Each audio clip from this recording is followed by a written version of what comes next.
Hey everyone, I'm Aaron, and this is the Undaunted Pursuit podcast, the place where bold faith meets real talk.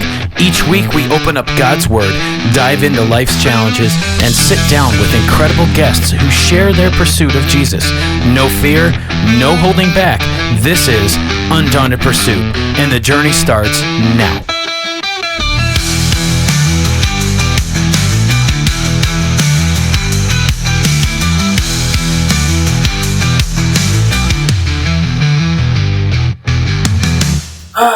All right. Well, shoot. We're finally back after extended break. Though we didn't...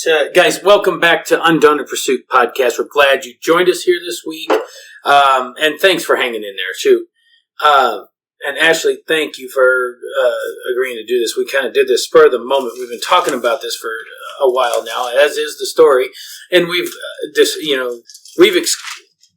explained to the listeners before that doing this as a married couple is awfully stinking hard to get together.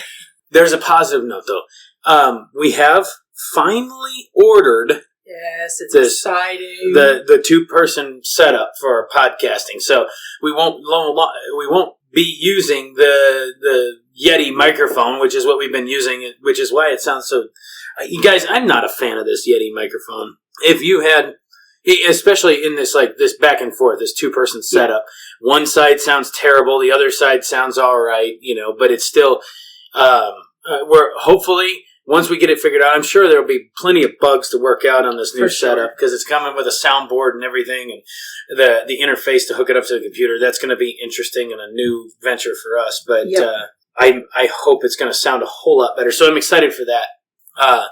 But anyway, if those of you that are following the Truck Cab devotionals at the beginning of the year, I had called everybody to a fast. Yep. And I know that I'm not I'm not a lead shepherd per se, right? Not as of right now, right?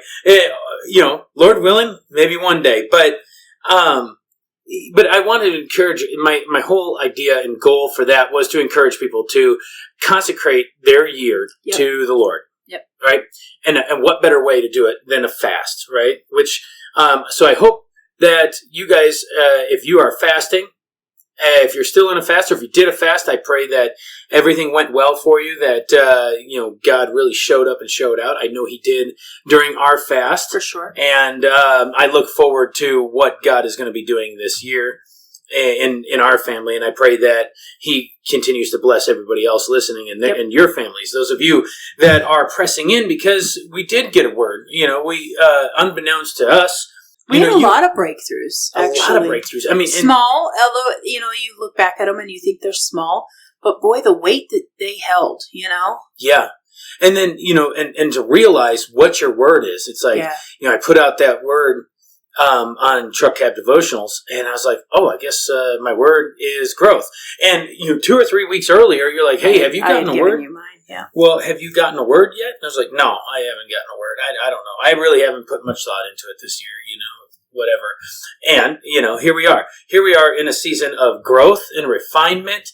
And, I'll say it again, 2026 is a year of growth. It is a year of refinement. Chains broken, right? And I believe wholeheartedly in that. Exactly. It's a year where we all need to press in to Christ, just that much more. So are you going to take that next step? That's right. And I pray that you all do. Me too. And so, but man, the fast, I tell you what, we did this soup the other night, and we've been talking about this. We just did it. And it's a smoky black bean and quinoa soup. If you guys have a chance to look that up, you need to look that up. And I'm telling you, I never in my life, ever thought that I would love vegan food as much as I do, or vegetarian food, whatever. Yeah. The no meat stuff, however that works. I don't know. No meat, no dairy, yeah. Yeah. I don't know. I'm kind of liking it. Now, that being said, I'm still very much a meat eater, and I love meat. But there's some good taste, some good flavors there. For sure. And so kudos to the person, whoever wrote this recipe out for a smoky black bean quinoa. Man, it's good. Night. I highly recommend it. I don't generally eat the same thing back to back, so I don't mind eating leftovers. I actually really like leftovers. However, I want a variation in between. Mm-hmm. Boy, this soup I have back to back and soon to be back again. Yeah. Eating, for supper, for lunch, whatever, and it is one of my favorites. Well, and coming from somebody who, whatever you deal with on a normal basis, food doesn't taste good to you most of the time. And so for you to want to come back to it, that's awesome. Yeah. I mean, I've gone about, 6 months now where food just doesn't taste good. It doesn't matter what it is. It doesn't taste good. Yeah. Yeah. So anyway, so we've taken some time off, and I've thrown around the idea of getting Wyatt on here in between, but we really need to continue on and finish this Ecclesiastes, and then after that, I don't know how that's going to work. Where we're going. Lord willing, maybe we'll do a few episodes with the kids. That's always what you hope, and then of course they want to go ride their dirt bikes or whatever. Oh, funny thing. We have to apologize to the Grangeville Police Department. Obviously, I guess when you have such a loud bike and you ride around in town. No, pause. Austin, our second born child, he bought himself a little 50cc dirt bike, and he loves it. However, it is straight pipe, so it is very loud. Mm-hmm. For a 50 even. For a 50. It's extremely loud for any bike, but for a 50, it's really loud. Yeah. Oh boy, but he loves it because it's loud and it's obnoxious, right? Yeah. But he just loves tootling around town on that sucker. Well, we got the cops called on us for noise complaint. So we're fugitives now, Yeah. it's like, these guys here, what a great bunch of officers we have in this town. We have even all the way to the county side, right? Sheriffs, yep. The sheriff's deputies. County, yep. Man, they are just a good bunch of guys, and we support the cops and everything. And he come by. We had a great conversation. He was super nice, yeah. And but I was like, "Good job, kids! You got me in trouble." Yeah. Again, and it's okay in this town. And it might sound funny to those of you listening that don't live in a town like this that you can ride. That as long as it's under a certain CCs.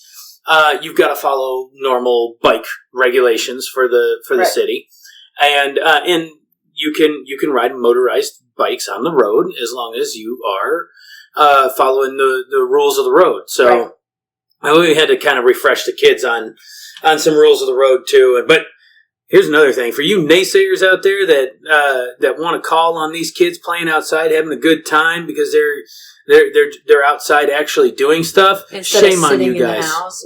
Yeah. Shame on you guys. It's calls like that cause. Well, the cop didn't even want to make he didn't even want to come and do it, but because he got a complaint, he had to come and make sure we knew what was going on. Yeah. But even he was like, man, I really don't want to do this. They're outside. Because what's mom and dad going to do? We're going to shut it down for a while. Yeah. And then what are they going to do? They're going to get in the habit of sitting on the couch. And that's not how we're supposed to be. No. We're supposed to keep moving. We're supposed to, those kids are supposed to be outside playing. So, and they're not really doing anything wrong. So that's our rant for that. But anyway, so before we run out of time, and my phone may go off this evening because the kids are used to it. Yeah, we've got two gone right now. Yeah, so if that goes off, then you guys won't know the pause, but there will be a pause. So anyway, so let's get into Ecclesiastes 10. We're shortening it, huh? Right? Yeah.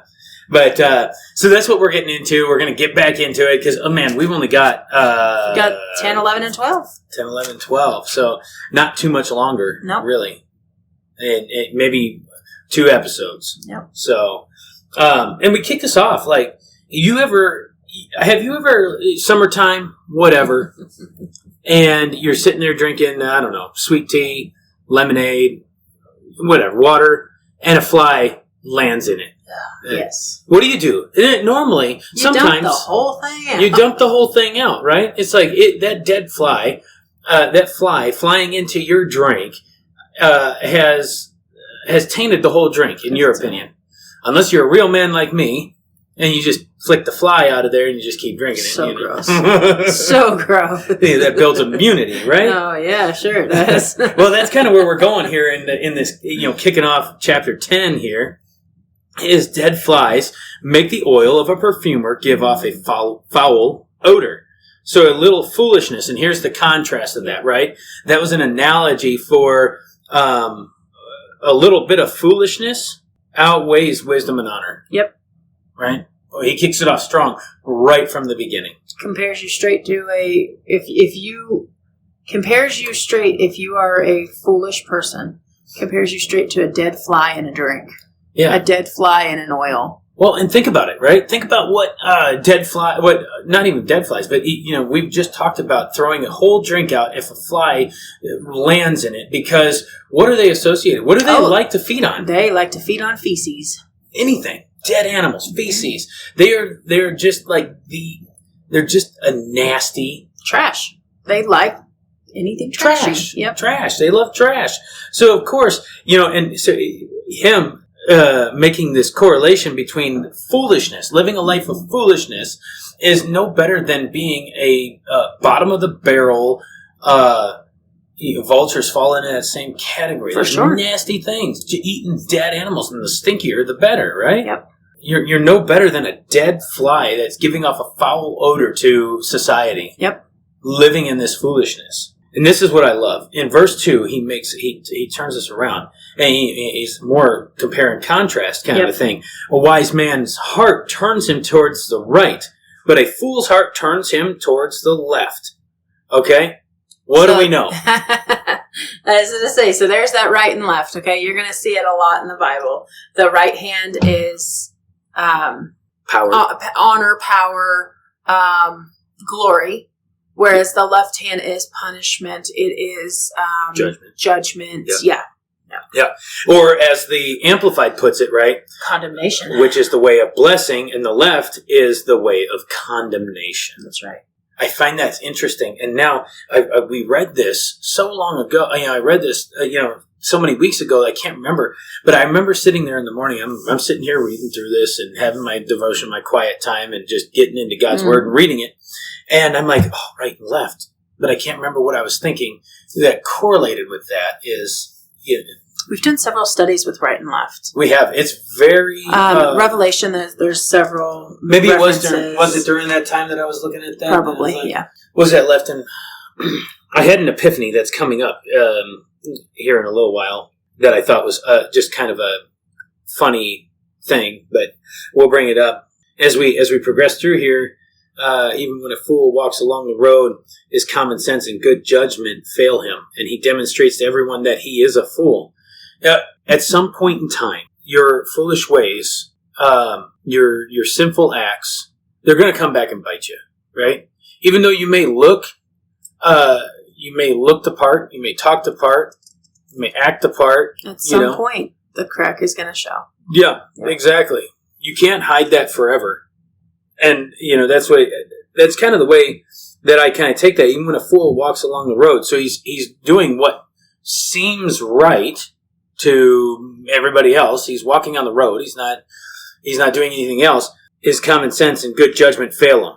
And eventually that foolishness is going to show. I've heard a lot about this as we get into verse 4, is like not leaving your post and being, guarding the wall and everything. Staying the course. Right. And that's the thing. Like, this is something. Now, I don't know what the correlation here is, because it seems to change direction in verse 4.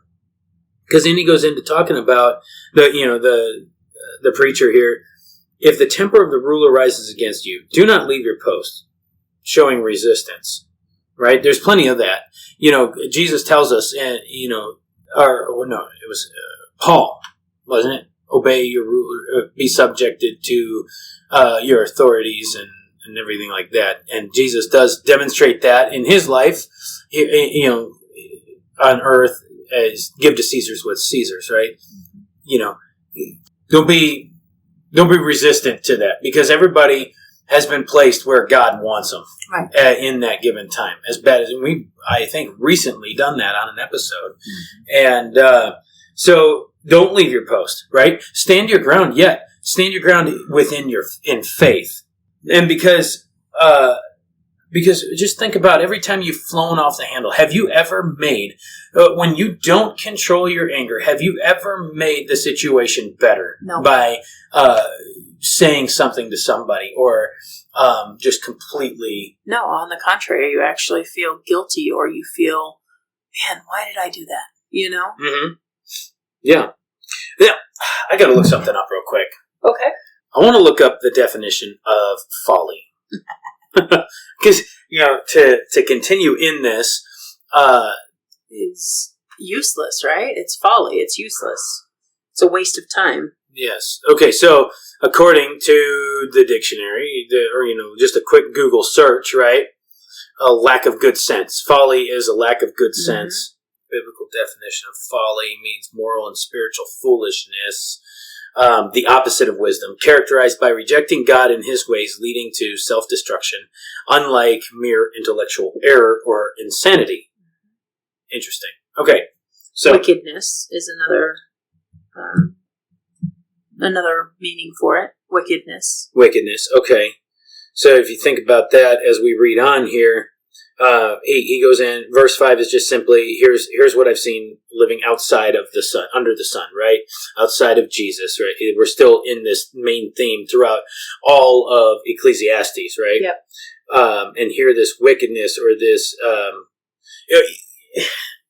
this wickedness, this foolishness, we see that in so prevalent in today's culture, being set above, and he puts it in many exalted places and in great dignity, while the rich sit in humble places, right?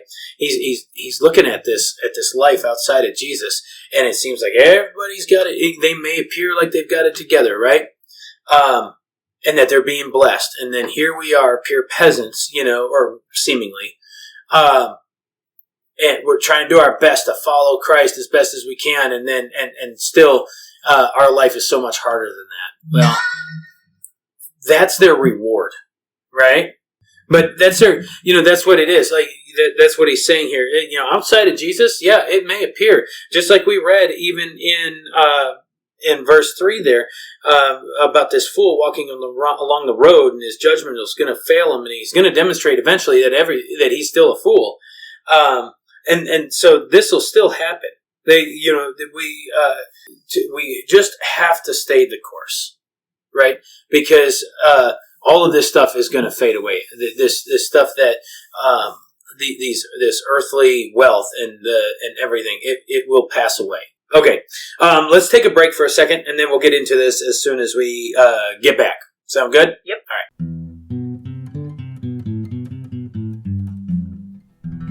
All right, we're back.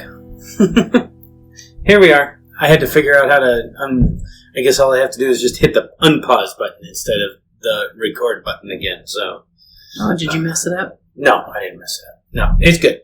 So, all right, so we had to, that ding earlier, or whatever my ringtone is, we had to go pick up the boys from youth group. We always tend to do this. Well, we're two down. We're two kids down normally on a Wednesday night. So if there is any easier of a night to do it, it's tonight, because the two olders get to go there, and the other kids they do their thing. So anyway, all right. So where were we?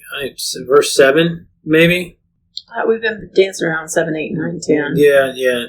I want to go down to 8. He who digs a pit for others may fall into it, and a serpent may bite him who breaks through a stone wall. My goodness. I get the first part, right? And, digging a pit, right? It just makes me think of trying to trap others or bring others into your own foolishness. And eventually you're going to fall into that same pit. I don't know. What do you think? Well, it references Psalms 57:6. And so that says, again, Psalms 57:6 says, "They set a net for my steps. My very life was bowed down. They dug a pit before me, and into the midst of it they themselves had fallen."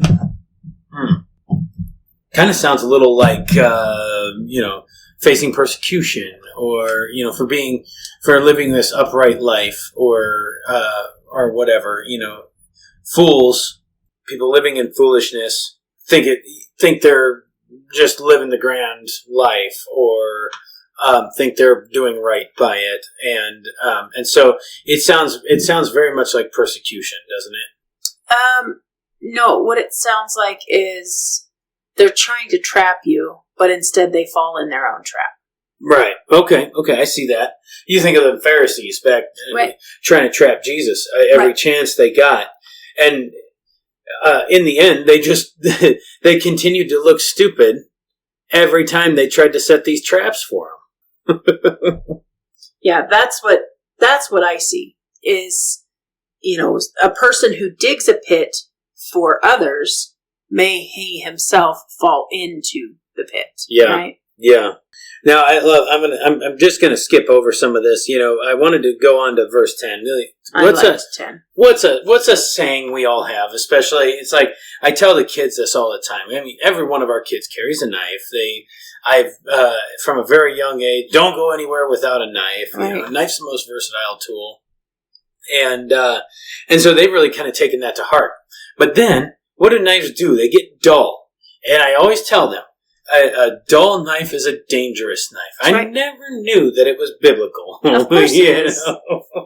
And verse 10 goes into just that, right? If the axe is dull, he does not sharpen its edge, then he must exert more strength, right? That's why a sharp or a dull knife is a dangerous knife, is because you have to put more force to it. You've got to put more effort and force into it, and then eventually it's going to hurt you, But then using wisdom and to sharpen that blade makes things easier, makes doing the job easier, right?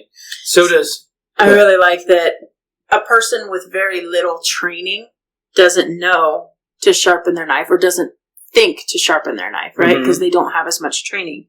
Whereas a person who has the training, who is wise or has a little bit more wisdom, maintains their tools for sharpness. Yeah. I like that a lot. Yeah. I remember coming across that and I'm like, oh my goodness. I didn't realize I was being biblical when I told these kids, that they were, a sharp knife's a good knife, Oh, so of course we're kind of just summarizing this, jumping around, right? Verse 12. Good night. Yeah. This is, you hear so much. There's so many sermons. Just go scour YouTube, the internet, Spotify, whatever, and you're going to find a sermon on guarding your mouth. Yep. Right? And guarding your mouth, part of watching what you say, which has been something that God's been teaching us too, right? I mean, we've, guarding our mouths, not that, and this is not just talking about profanity, but just in general, right? As excited as you are or as sad as you are, sometimes you don't always need to say it, Yeah. And not that that you need to stay silent because you're giving anybody power. Exactly. Yeah, that's we got to do that. But just use a bit of wisdom. When things need to be said, things need to be said. But there's a time to remain quiet too. Yeah. Then the words of a wise man's mouth are gracious and win him favor, but the lips of the fool consume him. Most of the time, foolish people can't stop talking. They can't stop running their mouth. And what is one thing that you've heard before is, if you can't stop running your mouth, one day you're going to get punched in the mouth. So it's funny that you went that route with it, because what I went with is the lips of a fool consume him, right? Well, a fool will start believing those things that he's saying, right? Or he or she are saying. That's right. Yeah. Which then compulsive liars.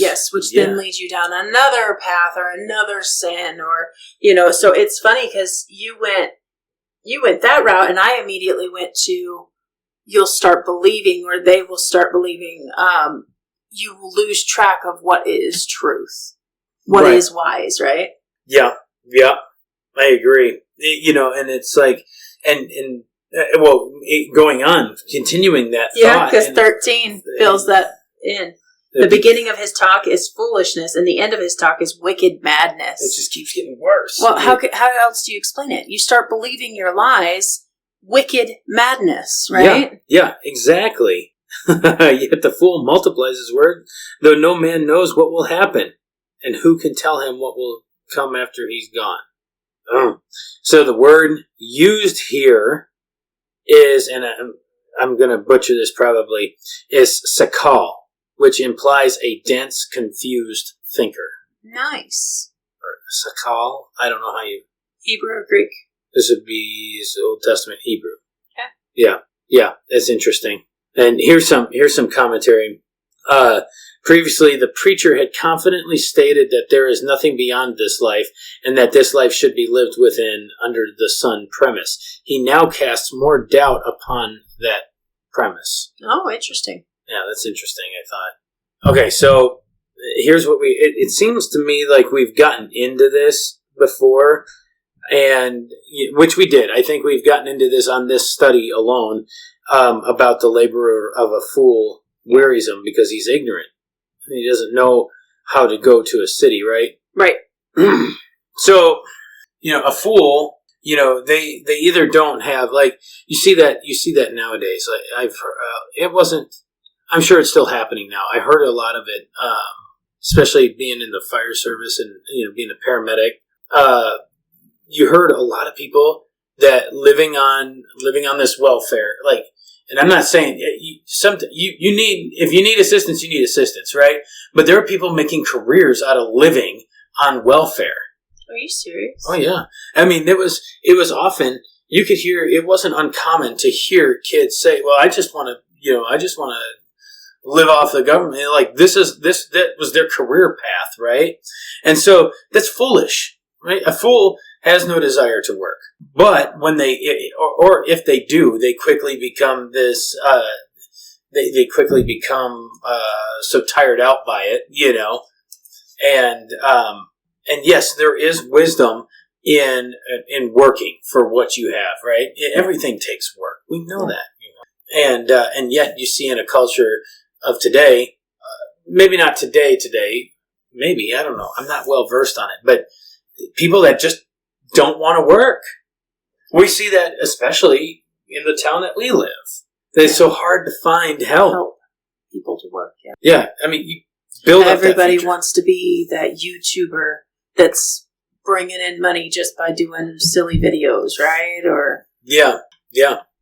When it's like, great, but we need other workers too, and even as far as God's work, right? Yeah. The harvest is plentiful, and the laborers are few. Yep. That just makes me think of that verse. Yep, 100%.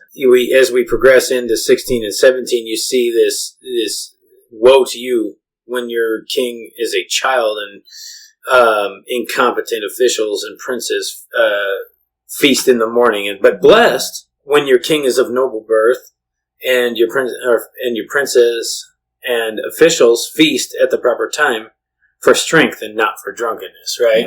Yeah. He's still, you got to think that maybe he was thinking about his dad during this, being that Solomon, well, okay, so let's back up a little bit. Back it up. I was just looking through some of this commentary here.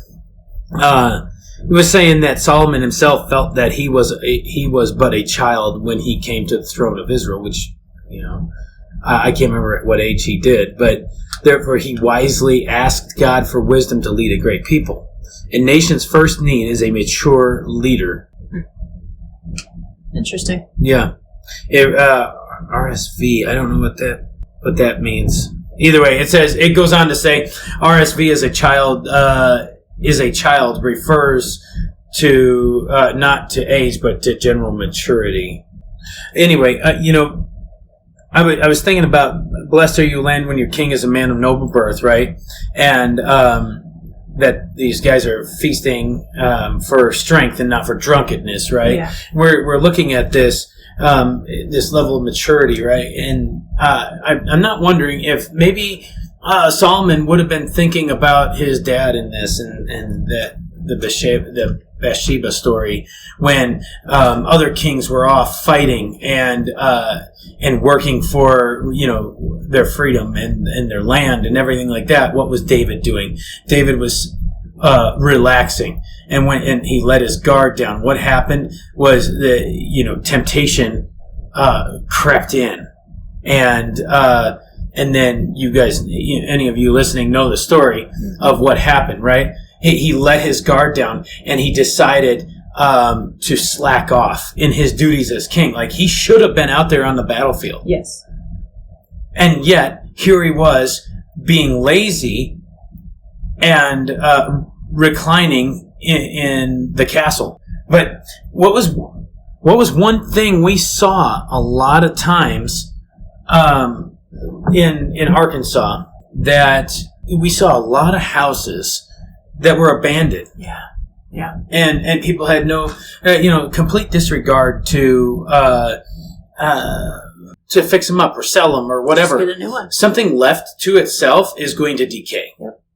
And that's what led me to that thought is verse 18 is like through laziness, right? If you're lazy, not only is your body going to decay, but also everything else around you. Yeah, the things you're in charge of, right? So this says in 18, through laziness, the rafters, or the state of affairs, decay, and the roof sags. And through idleness, the roof of the house leaks. So through your laziness, the roof is leaking. Through your laziness, the affairs, your job is leaking and is not solid. Yeah. We were talking about it today, about like hoarders and such. And you think about them through their laziness. It's like I remember having to shovel our way into a house when I was a firefighter. And there was no place in this house that was, that was uncovered by junk, right? And this place is just deteriorating around you. Like, there was only enough room that you could move from the recliner to the TV, and maybe to the bathroom. But, your laziness, things piled up. Yep. Things decayed. The house was falling apart. The shrubs in the front were growing over the house. You couldn't, to the point where you couldn't see the house anymore. And so your complacency in life, you wonder why. It's hard to see the light. Well, it's hard to see the light. Are you taking care of your lawn? Are you taking care of the bushes in front of your house so you can see the light? Yeah. What are you doing? Yeah. What are you doing to, yes, God will bless you, but just like our kids, right? I expect them to at least take some sort of action. Exactly. To show that they're willing. If you don't care, then you just don't care, and what's the point? I can't help you if you don't care. Yep. It's kind of how I take it. And then instead of like, oh, well, I'll get to it later. Procrastination is where we get into in like 19, right? Yeah. Or it's like, no, I'm just going to live free. I don't need to work. And, we'll do what we got to do. And let's just, it's all just fun and games, right? No, life isn't just fun and games, right? Life takes intentionality. Life takes care. Life takes, relationships. And you can't just feast for enjoyment like it says here. Instead of, as the Amplified puts, instead of repairing what is broken. Mm-hmm. And, here's something real strong. I know, I loved this. And serve wine to make life merry, and money is the answer to everything. Well, I'm sorry. No. No, but that's the earthly mentality, isn't it? Even to this day. You couldn't pinpoint a better earthly mentality than money fixes it all. Let's just get something new, right? Right. Never mind that most of the time the older stuff was made better. Yeah. And then he finishes off this chapter beautifully, right? Right. You go a couple of different directions. Moreover, do not curse the king, because it's like, no, he's not bringing you down. Right. Right? He may have oppressed you a little bit, but what are you doing, right? We see that too many people, they're complaining about Trump, complaining about the past president, or, whoever, right. Name it. what were you doing? What are you doing to better your situation? Because the king, the president, whatever, is not directly responsible for every action in your life, is not directly responsible for anything. Not all the bad stuff is what I'm trying to say, right? Right. Well, I like that. So, Exodus 22, verse 28. You shall not curse God, nor curse the ruler of your people, since he has been placed to administer God's law. So every time you talk about not liking, hating, disrespecting the ruler that God put in place, whether you like it or not. He's still Exodus 28. Let me read that again. Yeah. You ready? You shall not curse God, nor shall you curse the ruler of the people, because God has administered him to his position for his law. Right. I don't think you can get any clearer. No, you can't. And that was, you said Exodus 28. It's actually 22, verse 28. Oh, I'm sorry. Yes, 22, 28. Excuse me. Let me check something out here real quick. What's that saying, Aaron? Misery loves company? Mm-hmm. That's exactly what Exodus 22, 28 reminds me of, right? Don't curse him, right? If you're just wanting to complain about who's in power or what's going on and how it should be different, all you're doing is bringing misery and trying to find somebody to sit with you. Yeah, exactly. Just trying to bring other people down, or trying to play a blame game. And this is not a new concept, right? No. You read it out of Exodus. Romans 13, verse 1. Yeah. Everyone must submit to governing authorities, for all authority comes from God, and those in positions of authority have been placed there by God. Yep. Daniel 2:21. He changes times and seasons. He removes kings and sets up kings. He gives wisdom to the wise and knowledge to those who have understanding. Yep. And don't get me wrong. Have we, Aaron and I, been guilty of saying something like that? Yes. But again, that's something that God has been working on us with guarding our mouths, right? It's all about that maturity, right? And you look back after you've learned this and you're like, oh my goodness, how foolish was I, right? Speaking of foolishness. Right. How immature was I? Well, immaturity is foolishness. Yeah. Yeah. And to go even further with this, verse 20 goes in, and even in your bedroom and in your sleeping rooms, do not curse the rich. Yep. It's plain and simple, guys. Don't covet your neighbor, right? The rich people ain't bring you down. No. Yeah. Okay. God, either they may have some worldly wealth. You don't know what situation got them. You don't know how hard they got to get there. You don't know. You have that same. You got to get out of this poverty mindset. Or this, it's supposed to be handed to me. I'm supposed to have a silver platter. Yeah. We got to get out of that mentality. That's just exactly what the preacher was saying earlier in this chapter. Was contrasting and comparing the idea between work and not working, and the benefits of actually working. And I know not everybody can work, but you can still work in some way, right? There's still things to do no matter what. Because here's the thing, and this is where it ends right here. The bird of the air will carry the sound, and the winged creature will make the matter known. Right? If that's not down the grapevine or the gossip wagon, whatever. There's so many different sayings for that, right? Yeah. I heard it from the grapevine. Well, here's the truth of the matter. Somebody is always watching, right? And especially those of us who call ourselves Jesus followers, we are even more scrutinized. Yep. Okay? Somebody who doesn't follow Jesus, who is, openly claims that, they expect foolishness from them. For sure. They expect him to act like an idiot. But us as Jesus followers, we're held to a much higher standard than that. Yep. And so... Now, do we still make mistakes? Of course. Oh, yeah. For sure. But it's about the constant action of trying to mature or trying to work, right? Yep. Yep, because that's what our faith is. It's work. Are you putting in your work time into maturing in the faith. Yeah. How does and we'll finish this off here. How does your work life reflect Jesus? How does your personal life reflect Jesus? How does your speech reflect Jesus? And, the list goes on. The list goes on, right? How does acting and interacting with your family reflect Jesus? You got to think about all that at all times, every day. Because somebody's always trying to, just like the Pharisees, watching Jesus at every move. Yeah. Trying to trap him in that pit. Yeah. We've got Pharisees today watching our every move as Jesus followers. Yep. So, yeah. And that's Ecclesiastes 10. Yeah. My goodness. That's a good one. 11 and 12 are very, very short. We might combine them.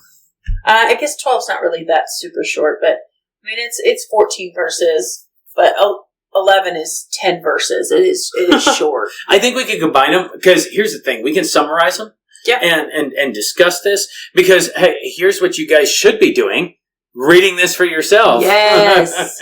So anything we say on here, of course, look it up for yourselves. It's pretty cut and dry. This Ecclesiastes study has been awesome. So it looks like there's probably just going to be one more episode. One more episode. Yeah. It's really sad. I've really enjoyed this. Oh, there'll be more. Right? I like it. Yeah, me too. All right. Well, we better get off here. Get on with our week.